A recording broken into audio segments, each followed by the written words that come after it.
Hey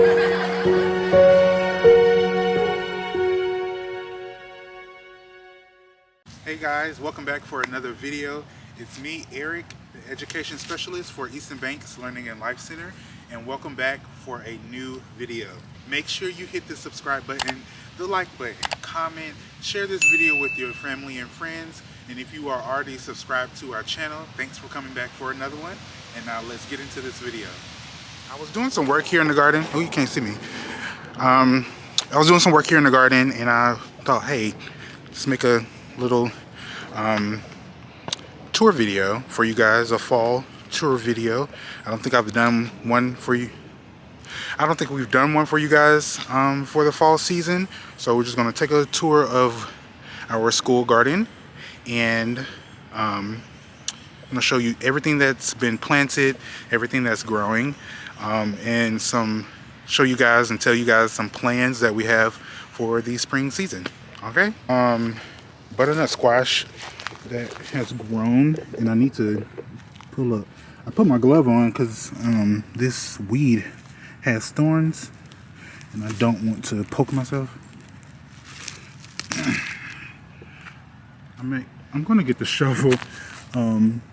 Let's go get the shovel because that weed is very what's the word? Like stubborn. It's very stubborn. Planted squash over here, like I said. I think this is, at first I thought it was the winter squash variety, but it's actually butternut squash, and so I don't think it's going to produce any squash for us this fall. This is not our first time planting butternut squash in the fall season, so I'm not sure what's happening. I am going to water it with some fish fertilizer that we purchased from Amazon. It was recommended by one of the channels. I think it's called California Gardening. His channel, the guy that's over the channel normally uses fish fertilizer for his garden, and his garden is always beautiful. So I thought, why not we use it here at our school garden. So that's the squash over there. I'll show you in a minute what the fish fertilizer looks like. But we have some collards growing right here, and then collards along the bed.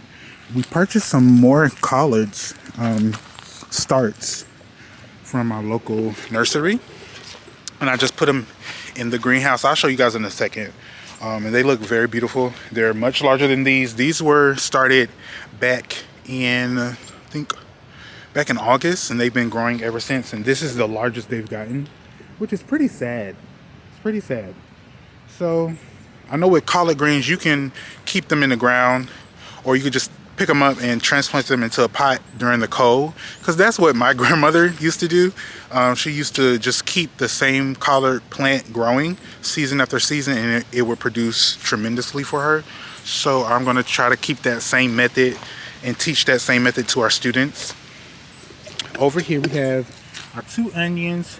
We're going to, from Acre Homesteading channel, Becky, I've been obsessed with her. Well, we've been obsessed here with Becky from Acre Homesteading, her channel, and her growing her dollar onions from Dollar Tree. So we're gonna try that with, we're gonna keep these same onions here, but this whole bed might just be onions and kale or some leafy vegetable during the spring, just to maximize our growing area. Because when we started this area over here, this garden rows, they weren't full as I wanted them to be. And you can see there we have plants sporadically placed, but my goal for the students and for this garden is to have every nook and cranny filled to capacity with something growing, whether that's a nut tree, a fruit bush, a fruit tree, leafy vegetables, peppers, tomatoes, okra, green beans, anything.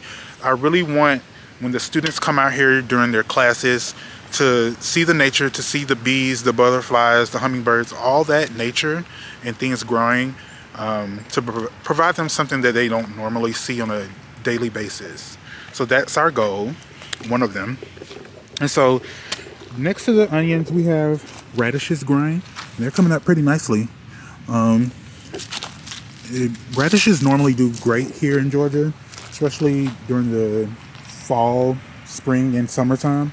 No matter the season, I typically have a good time with the radish plants that we grow. We do have one cabbage plant growing here. I also brought two to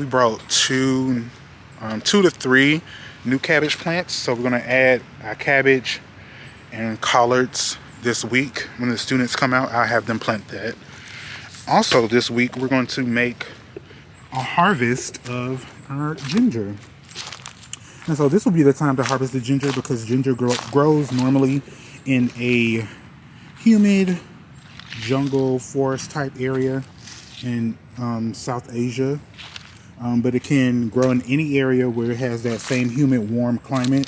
Since we're moving into fall, well, we are already in fall and moving into winter, this, you can see this is dying, so it's time. That's a signal that you want to harvest. So let's dig a little bit and see what, we're not going to pull it up just yet. Well, yeah, we can pull it up.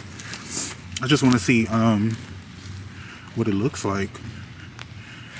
And so it might be all over here depending on how much grew. Let's get the shovel and dig underneath it.